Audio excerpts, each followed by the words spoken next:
Hey, this is Jared over at eCarrier Check, and we're talking relationships today. I've got Ed Burns on with me, and I'm excited to really dive into what Ed has been doing for quite a few years. Ed, maybe just give us some background of what you guys do, what Burns Logistics does, and talk about kind of your specialized kind of niche in our world.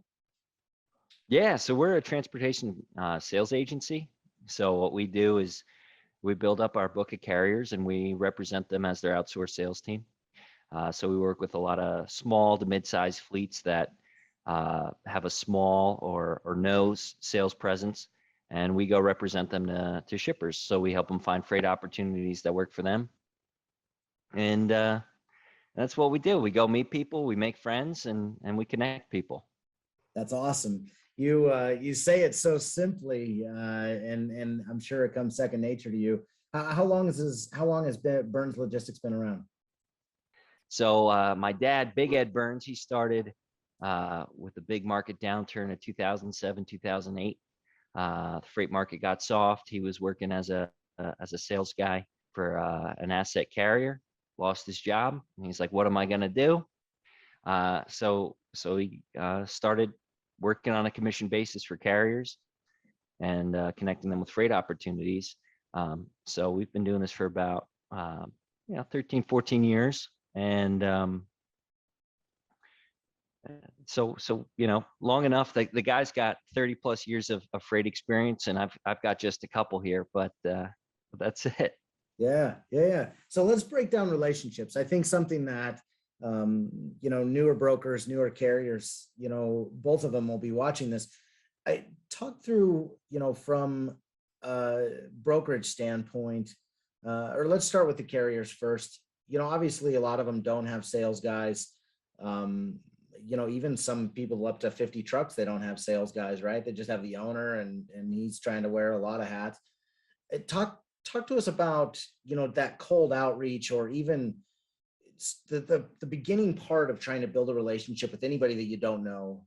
Talk to us about that, but then also talk about kind of your niche and how you network so well. So hit on both of those parts. Let's talk about the cold first and then talk into networking. Yeah, I mean, it's always hard cold, right? Like you don't know somebody, and it kind of comes down to, do you need what I got? Right. And so you start there. And right now, I think carriers don't have a problem finding new customers. That's not the hard part. It's like, hey, yeah, we've got trucks, so you want to use them or not? And then most shippers are like, yeah, we want to use them. So that's more or less easy right now. The hard part, I think, is establishing the relationship that lasts a really long time. And I think that comes down to getting to know people. All the decision makers are people, and no matter how big the brand is, it's people who we connect with, and that's just coming down to like, what's important to you, what matters to you. Do we have alignment? There are different personality types and different value systems out there in the marketplace. Absolutely, different people care about different things. So what do you find to connect on? It can be as simple as, I think it's as simple as caring, right? If you're in a sales role, it's like, do you care? Do you care about this person? Because if you care about them and you care about whether they are successful in the business sense and personally, then it's really easy to connect, because that's that can be vetted out, right? Like if you don't care about somebody, they'll know over time.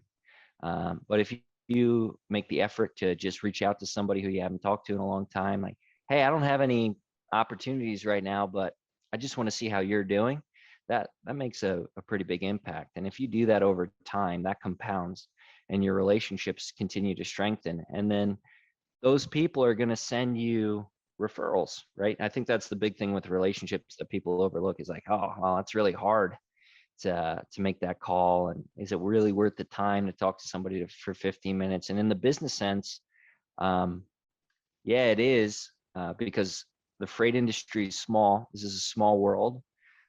People move jobs, they go from here to there, and they trust the people they trust. So if you're trusted by someone and they go to someone who trusts them with a referral, there's a really good chance you get that business. Yeah, absolutely. Absolutely. I think real quick, just to kind of rewind what you said, and I didn't want to interrupt you because you were kind of in the zone there. I love that you said, over time it compounds. I definitely don't think, relationships start just with one phone call, with one meeting, with one email. Right. I think it's important that it's a continual thing. And I love how you hit on that with that. Something that I'm just admire about what you guys do is your networking skills, your networking ability is, I mean, it's really above and beyond. Talk to me about the importance of networking.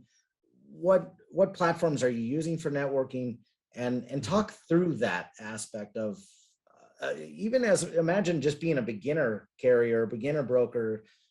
Talk through that with me if you don't mind. Yeah, absolutely. I mean, I think the most important tool is probably the phone. And I don't know if that's ever going to change, right? Like Right. there's people you can call who will answer or call you back. And that's where the relationship really strengthens. You get to know what they're doing and what's going on in their world. And like, that's super powerful. But in that same vein, like I think everybody's kind of got their medium on which they're most comfortable communicating, right? So like people text now for business stuff. I've been doing a lot of that lately. It's just texting people because that's what they like. That's what they're comfortable with because they can respond when they want to, and it's a little more personal than an email. And that's fine. A lot of people are most comfortable with email, and that's great. My favorite is LinkedIn for networking. Um, I think it's an incredibly powerful tool. Its search capability is spectacular, right? So when you find somebody on eCarrier, you find a company on eCarrier, like if you're looking for a shipper that you want to work with, I think the next step is to go to LinkedIn. And once they've been identified, and start finding the decision makers there, especially if you have like LinkedIn Sales Navigator. Yeah. And before you ever reach out to anybody, you can still get a map of the decision makers there and get an idea of who's controlling what's their role. And then you can dive in a little deeper and see, well, what content do they post? And for a lot of people, it's nothing. But then you can see what are they um, commenting on? What are they liking, right? You can see the content that they engage with. And that gives you a really good starting point. You see their educational background, the things they like, the influencers they follow. That gives you a pretty good insight into how they tick, and makes for a great initial conversation. I think what's really important if you're new to the industry, right? Like it's a very trust oriented industry. It's a very old school industry. So if you're new to it and you don't really know that much about how it works, it's okay to say that. It's okay to ask for help. And I mean, I'm relatively new to the industry, right? So like I grew up in it, but I still don't know everything about everything. I said, like, I don't know how classifications work with LTL. Like, I don't know if I'll ever understand that, So, but what's amazing is that people are willing to answer your questions and they're willing to help other people. So I think a lot of relationship building can start with, hey, I don't know a lot about X, but it seems like you do. Um, can we talk for 15 minutes and I pick your brain?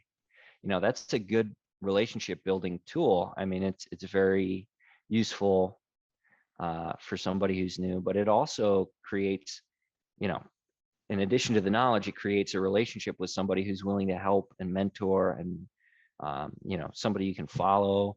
And it could be somebody who's very well established who you'll never do direct business with, Yeah. and that's okay. Yeah, absolutely. Of your relationships that you've developed over the years, whether they're shippers, whether they're carriers, what percentage of your relationships would you say were referrals or even built through your networking abilities? 90+%. Yeah. Yeah, I mean, pretty much everything. So for us, it's, we start working with a shipper and we get in there and we're working with, a team of people because we're working with some pretty big shippers. And then somebody who we're working with leaves that shipper and goes to work somewhere else, right? Well, when they go to work for another company, they call us and let us know what their needs are, right? So, but it's not, it's not magic. It's because during the time when they were with shipper A, we were able to build a relationship and get to know who they are, and maybe go out for dinner or drinks, and you know establish a little bit of a relationship and build that trust, so they know when they go to shipper B that bringing in Burns Logistics is gonna help them, because we genuinely care how they do, and we want them to be successful as their new company and who they are as an individual. So it's all, I mean, that just compounds, like that just grows and grows and grows and grows, because now they go to company B and now we meet 10 other people at company B, right? And maybe one or two of them go to company C, right? So that definitely happens a lot. And then on the networking side, I mean, that's so powerful for us, both virtually with like LinkedIn and in person at conferences. We meet people, and I mean, you don't click 100% of the time, but if you're willing to say hi to a stranger, that can be a great start to it. You're standing there at a networking event and you're standing by yourself and you're like, oh man, I don't know who to talk to. And you see somebody else who's standing there thinking the exact same thing, and you're the guy who goes and says, hi, how are you? Like, you make somebody feel comfortable, feel safe, feel like they can talk to you. If you're willing to do that, you make new friends, and friends want you to be successful. So it Yeah. just happens. Yeah, absolutely. I love that. I mean, that's deep. I love where you're going with that. Let's talk about it from a carrier standpoint. A lot of carriers that I deal with, or that we talk to, if you pie charted their customer base, it's a majority brokers, not a lot of direct shippers. Obviously, you deal with shippers. If you were going to give some advice to a carrier that's out there that doesn't have a sales guy, or is small enough where they're trying to work through that, how do you see carriers getting into shippers, and what value can they create? If it's a 5-10 truck company, what is some advice to those smaller carriers? What could they be doing that may get them more direct shippers? I think the big thing for carriers is to honor their commitments, right? If you're going to say, if you say, I'm going to take this freight and I'm going to cover it for you, then you got to cover it, right? You can't just say, well, look, I said I was going to do 5 loads a week, but the spot market is really hot right now, and I'm just going to, I gotta take some of that. That kills a relationship, right? So you got to honor your commitment. And if you're able to do that, then you can grow within an account. But you also have to be very clear about your needs, right? So fuel prices go up, and that, you don't have a good fuel matrix system in place, and you got to raise your rate, then you got to call your shipper and explain why your rate has to go up, when it has to start, and explain it, talk about it. And um, you know, especially right now, I mean, a good shipper will understand price changes, but it can't happen every week at the same time. It's got to be, so I think a lot of small fleets don't always know their costs, right? So you got to know your costs when you price the freight to begin with. And then when you ask for an increase, you have to be very clear on why you need it, Yeah, absolutely. I think something that I struggle with is, and that's really my 2022 focus, is just communication. And I think you really hit it on the head there, is, how to be clear, how to be vulnerable in situations that you don't know. Honestly, you kind of hit it Yeah. on the head there with a lot of carriers that just don't understand their costs. And so I think having to be vulnerable, having to be completely transparent with each shipper is so important. Walk me backwards just even further in the sales process. Uh, from a carrier standpoint, obviously they're calling, shipping managers or logistics managers, whomever they may be. How do you see that process going as far as trying to cold call shippers right now as a carrier? Is there any advice that you can see that would be a benefit for them as well? I think when you do that, you need to have the capacity, right? Okay. Yeah, and if you're talking to a stranger and you're saying, "Hey, I can cover your freight," you got to be able to cover the freight, and you got to cover it how you say you're going to and at the price that you say you're going to, right? Because I think shippers are super willing to talk to somebody new right now. Yeah. When we talk to somebody and we say, "Hey, we've got an asset carrier who can help you with this," right? Uh, they're like, "Awesome. Can they start tomorrow?" You know? Right. And you almost have to call timeout. Timeout, like, let's get this set up correctly. Let's make sure that we have everybody's needs met. And I think if you're able to talk through the details of how the freight operates, that's really important right now. What are the dwell times? How confident are you in that? Like, it just everything. Like, are there multi-stop? Whatever the situation is. If you are very clear on that and you make sure that you understand the needs of the shipper and that you can actually cover them, then you're going to hit a home run. But if you miss a detail, and it can be a small one, if you miss it, it can really, really mess things up. Yeah, absolutely. Absolutely.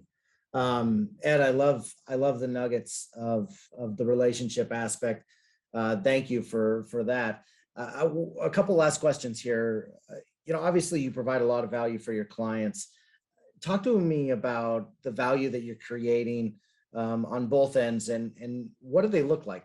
How are you creating value, and what are some tangible things that either brokers and or carriers can be doing to create value for their clients? Yeah, I mean, so we're relationship people. That's what we are. So we've kind of honed the questions to ask, you know. So I think that's really important, as just making sure you ask the right questions of brokers or carriers or shippers, and make sure you've got your checklist. And it can be really long, and that can be intimidating, but doing that up front makes for a good relationship, you know? So taking the time to do that and explaining it, like, just, "Hey, I'm going to need to talk to you about this for a half an hour. And I know that's a long time, but it's going to be worth it," you know? And Yeah. and people will get it when you frame it that way. And I think that's a lot of it, is just explaining why you need to ask the questions you're asking. Um, that adds a lot of value. And for us, it's what we do all day, every day, is we connect people, right? We connect people with whatever they need in the transportation industry, right? Like, if they don't know where to go to find, carriers, we send them e-carrier check, right? Like, if they don't know, like, they want a direct asset relationship and they don't know where to go, they call us and we go through our book of carriers, right? So it's just connecting people. So I think part of it too is, um, it's as simple as making sure you know how to send a good intro email, right? Boy, isn't that the truth? Because people will send emails and then they'll, like, forget to copy somebody, or they'll keep copying somebody well after they have to be on it, or they'll misspell words, and that's, like, it's normal and it's okay. But if you take an extra couple minutes on your emails to fix those mistakes, you'll look more professional and Yeah. you're instantly more trustworthy, you know?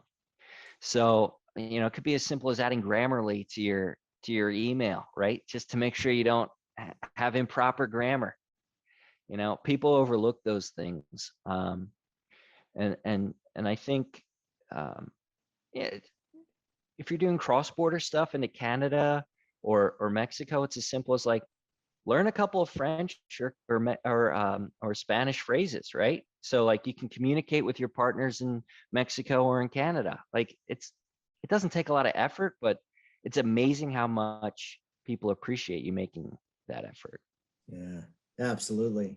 Ed, tell people where they can get a hold of you. You're a carrier that needs a sales team. Ed, how do I get a hold of you? Uh, BurnsLogistics.com. You Okay. can email me at ed@burnslogistics.com. And we're pretty active on LinkedIn. So if you search Ed Burns, you'll find somebody who's at Burns Logistics, either me or my father. So, That's you know, awesome. don't be shy.